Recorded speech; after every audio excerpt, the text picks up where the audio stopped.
नमस्कार दोस्तों। दुनिया का सबसे बड़ा डेमोक्रेसी भारत, जहां पर 135 करोड़ से ज़्यादा जनसंख्या है और उस देश में जनता का शासन है, लेकिन वहां की जनता प्रैक्टिकल रूप से खुद शासन नहीं कर सकती। इसलिए वो अपने द्वारा चुने हुए प्रतिनिधियों को संसद भेजती है और वही प्रतिनिधि संसद में जाकर के सरकार के रूप में काम करते हैं। और उन प्रतिनिधियों को चुनने की जो प्रणाली है वो वोटिंग प्रणाली होती है, यानी कि जो आम व्यक्ति है वो वोट देता है और जिस प्रत्याशी को सबसे ज़्यादा वोट प्राप्त होते हैं वो प्रत्याशी विजयी माना जाता है। और इस वोटिंग प्रणाली को पारदर्शी बनाने के लिए एक मशीन का आविष्कार किया गया, जिसको हम EVM यानी कि इलेक्ट्रॉनिक वोटिंग मशीन कहते हैं। नमस्कार, मैं इलेक्ट्रॉनिक वोटिंग मशीन हूँ। लोग मुझे EVM भी कहते हैं। मैं दुनिया के सबसे बड़े लोकतंत्र की चुनावी प्रक्रिया को स्वतंत्र, निष्पक्ष और पारदर्शी बनाती हूँ। इसीलिए मैं हूँ भरोसे की मशीन, यानी EVM। दोस्तों, EVM जो मशीन है वो दो भागों से मिलकर के बनी होती है। एक है कंट्रोल यूनिट और एक होता है बैलेटिंग यूनिट। कंट्रोल यूनिट जो भाग है उस मतदान अधिकारी के पास में होता है, और जो बैलेटिंग यूनिट जो भाग है उस पर आपको अपने प्रत्याशी का नाम, उसका चुनाव चिन्ह और उसके फोटो जो है वो दिखाई देता है। जब भी आप लोग वोट देने जाते हो तो सबसे पहले आप बाहर से एक पर्ची प्राप्त करते हो, या तो पर्ची आपको बाहर मिल जाती है या फिर आपके घर में वो पर्ची पहुंचा दी जाती है। वो पर्ची आप लेकर जैसे ही वोटिंग वाले स्थान पर अंदर प्रवेश करते हो तो उस कमरे में 3-4 टेबल्स लगी होती हैं। एक टेबल पर एक व्यक्ति बैठा हुआ होता है जो कि आपको जाते ही आपकी पर्ची चेक करता है कि आप वैलिड वोटर हो या नहीं हो। उसके बाद में आप आगे की टेबल पे जाते हो, वहाँ पर एक व्यक्ति होता है, वो आपके जो उंगली है उस पर स्याही लगाता है पहचान के लिए। जैसे ही आप अगली जो टेबल पे जाते हो वहाँ पर मतदान अधिकारी कंट्रोल यूनिट जो कि EVM का ही भाग है उसके साथ में होता है। जैसे ही आप उसके पास में जाते हो तो वो कंट्रोल यूनिट से उस EVM मशीन यानी कि जो बैलेटिंग यूनिट है उसको चालू कर देता है, और उसको चालू होने के बाद में आपको जो है उस पर अपने प्रत्याशी का नाम, उसका चुनाव चिन्ह और उसके सामने एक नीला बटन दिखाई देता है। और आप जैसे ही उस नीले बटन पे प्रेस करते हो, यानी कि जैसे ही उस नीले बटन को दबाते हो तो आपका वोट जो है जिस प्रत्याशी के सामने के नीले बटन को आपने दबाया है उस प्रत्याशी को आपका वोट चला जाता है। और जैसे ही आपने वो एक बार वोट दे दिया तो वो मशीन जो है वो ऑटोमेटिकली बंद हो जाती है। और उसके बाद में मान लीजिए अगर आपने उस वोटिंग मशीन यानी कि जो EVM पर जो बैलेटिंग मशीन है उसके एक साथ 2 बटन जो है उनको प्रेस किया तो वो वोट आपका काउंट नहीं माना जाएगा, यानी कि एक व्यक्ति एक ही वोट दे सकता है। इस सिद्धांत पर EVM मशीन जो है वो काम करती है। अब आपके मन में ये डाउट आया होगा कि ये मशीन जो है वो पारदर्शिता कैसे रखती है, हमें किस तरह से पता चलता है कि जो वोट हमने दिया है वो एक सही व्यक्ति को गया है। तो दोस्तों, इसके लिए एक तीसरी मशीन जो कि EVM का ही भाग होती है और इसी के साथ में जुड़ी होती है, उसको बोलते हैं हम VVPAT यानी कि वोटर वेरीफाइबल मशीन होती है। आपने जैसे ही उस ब्लू बटन को प्रेस किया यानी कि दबाया तो उस VVPAT में एक पर्ची प्रिंट होती है और वो पर्ची लगभग 7 सेकंड तक बाहर रहती है, जिसकी वजह से आप ये देख सकते हो कि आपने जिसको वोट दिया उसी व्यक्ति को उसका वोट गया है। और उसके बाद में VVPAT के माध्यम से वो पर्ची बॉक्स में गिर जाती है और वो बॉक्स परमानेंटली बंद हो जाता है। दोस्तों, VVPAT जो मशीन है इसका जो प्रयोग है वो इसलिए ही किया जाता है ताकि अगर चुनाव में किसी भी तरह की गड़बड़ी हो या EVM मशीन पर किसी भी तरह के सवाल उठाए जाए तो EVM मशीन के वोट और जो VVPAT के भीतर जो वोट हैं उनको मिला लिया जाए, और अगर उनकी संख्या सेम रहती है तो इसका मतलब है कि इलेक्ट्रॉनिक वोटिंग मशीन में किसी भी प्रकार की कोई भी गड़बड़ी नहीं है। मैं हूं वीवीपैट। मैं उस वोट को प्रिंट करता हूं और उसे स्टोर भी करता हूं।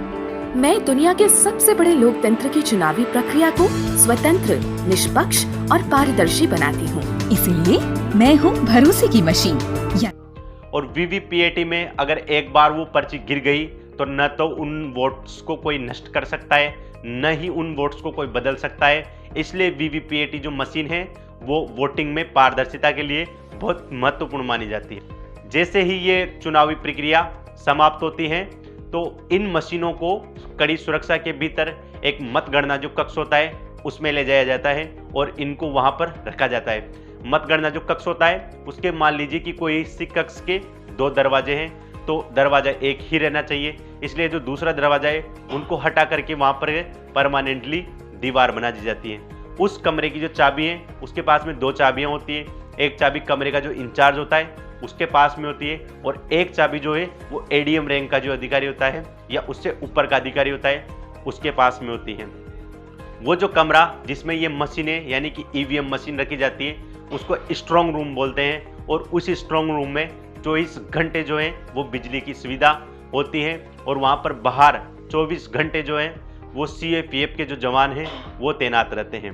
और स्ट्रांग रूम में मशीनों को ले जाने से और वोटिंग काउंट करने तक जो है वो सीसीटीवी कैमरे की निगाह में रखा जाता है ताकि किसी भी प्रकार की जो है वो अदला बदली ना हो सके, चुनाव में किसी भी प्रकार की धांधली ना हो सके। जैसे ही वोटिंग स्टार्ट होती है यानी कि जिस दिन वोटों की गिनती की जाती है उस दिन जो है वो उस कमरे में 3 से 4 टेबल्स लगाई जाती है। एक टेबल पर रिटर्निंग ऑफिसर बैठा रहता है, एक टेबल जो है उस पर मतगणना अधिकारी बैठा हुआ रहता है और एक टेबल जो है वो उम्मीदवार या जो उम्मीदवार का जो एजेंट है उसको बिठाया जाता है। उम्मीदवार के एजेंट या उम्मीदवार को बिठाने के पीछे तर्क यही है कि कोई भी उम्मीदवार ये सवाल ना उठा सके कि इसमें किसी भी प्रकार की गड़बड़ की गई है। दोस्तों उस कमरे में सामने एक ब्लैक बोर्ड लगा हुआ होता है जिस पर जो है वो जब भी वोटों की गिनती होती है तो उस पर लिखा जाता है।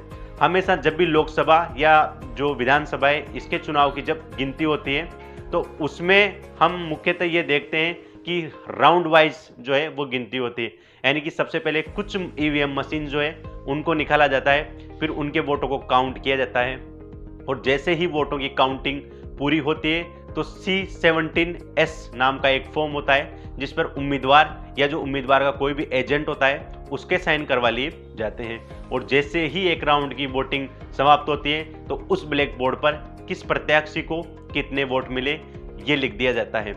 और जैसे इसको इसमें लिख दिया तो साथ ही में एक व्यक्ति वहां पर होता है जो कि लाउड स्पीकर के द्वारा ये अनाउंस करता है कि किस व्यक्ति को कितने वोट मिले और इसी ही प्रणाली को या जो अनाउंस करने के बाद में हमें जो वोटों के बारे में पता चलता है इसी को हम जो है वो रुझान कहते हैं, यानी कि वोटों के रुझान बोलते हैं। दोस्तों जो मतगणना कक्ष होता है उसमें किसी भी प्रकार का फ़ोन ले जाना अलाउ नहीं होता है और वहाँ पर जो है वो किसी भी मीडिया वाले भी नहीं होते हैं और वहाँ पर जो भी वीडियोग्राफी की जाती है वो ऑफिशियल यानी कि जो अधिकृत जो कैमरे होते हैं उन्हीं को उसमें रखने की अनुमति होती है।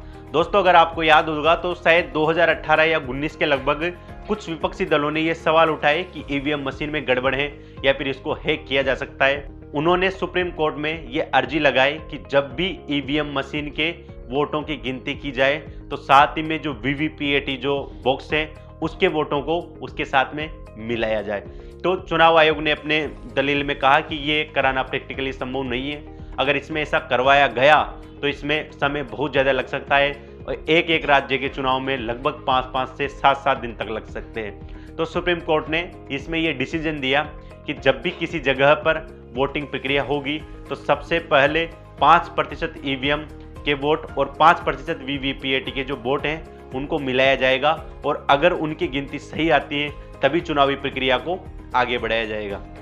तो दोस्तों चुनावों को पारदर्शिता पूर्ण बनाने के लिए ईवीएम मशीन और वीवीपीएटी मशीनों का प्रयोग किया जाता है और कुछ लोग लगातार से ये आरोप लगाते हैं कि बैलेट पेपर से करवाना चाहिए और इसमें हैक होते हैं। तो दोस्तों ईवीएम मशीन हैक नहीं हो सकती क्योंकि इसमें किसी भी प्रकार का कोई भी डिवाइस नहीं होता, न इसमें किसी भी प्रकार का वाईफाई कनेक्शन होता है और इसको जो है वो सिंपल जो है वो बैटरी के थ्रू चलती है, यानी कि इसमें जो है वो बैटरी होती है। अगर उस कमरे में मान लीजिए बिजली भी नहीं आती है तो भी ईवीएम मशीन जो है वो प्रॉपरली काम करती है।